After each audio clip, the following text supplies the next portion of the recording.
नदीपात्रात बुडून तिघांचा दुर्दैवी मृत्यू। तिघांच्या मृत्यूने हळहळले सावळेश्वर गाव।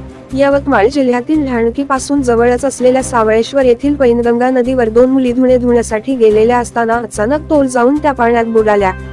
तर त्यांना वाचवण्यासाठी जवळच असलेल्या दोन मुलांनी पाण्यात उडी घेतली, पण या मुलींचा आणि वाचविणाऱ्या एका मुलाचा अशा तिघांचा नदी पात्रात बुडून मृत्यू झाला आहे। यामुळे सावळेश्वर गावावर एकच शोककळा पसरली आहे। पाण्याचा अंदाज न आल्याने अंघोळ करताना दोन मुलींसह त्यांना वाचविण्याच्या प्रयत्नात एका मुलाचा बुडून मृत्यू झाल्याची घटना सावळेश्वर येथे पैनगंगा नदीपात्रात घडली।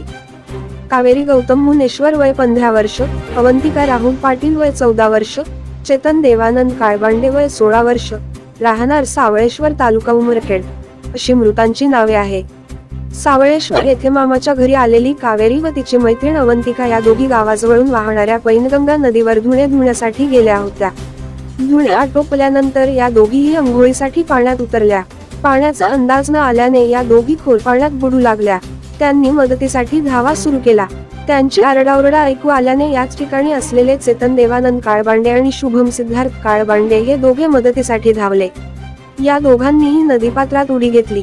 घाबरलेल्या कावेरी आणि अवंतिकाने वाचवण्यासाठी आलेल्या चेतनला घट्ट पकडून ठेवले, त्यामुळे या तिघांचाही बुडून मृत्यू झाला।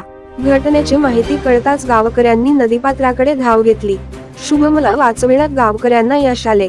चौघांनाही नदीतून बाहेर काढून ढाणकी येथील प्राथमिक आरोग्य केंद्रात आणण्यात आले। डॉक्टरांनी कावेरी, अवंतिका आणि चेतन यांना मृत घोषित केले। शुभम याच्यावर प्रथमोपचार करून उपचारासाठी यवतमाळ येथे हलविले आहे। चेतन देवानंद काळबांडे यांच्या वडिलांचा सुद्धा काही दिवसापूर्वी साप चावल्याने दुर्दैवी मृत्यू झाला होता। तेव्हापासून चेतनची आई कविता ही चेतन सोबत राहत होती। आज चेतनच्या अशा अचानक मृत्यूने कविताबाई ही एकाकी पडली असून शासनाने तिला योग्य ती मदत करावी अशी मागणी गावकरी करत आहेत।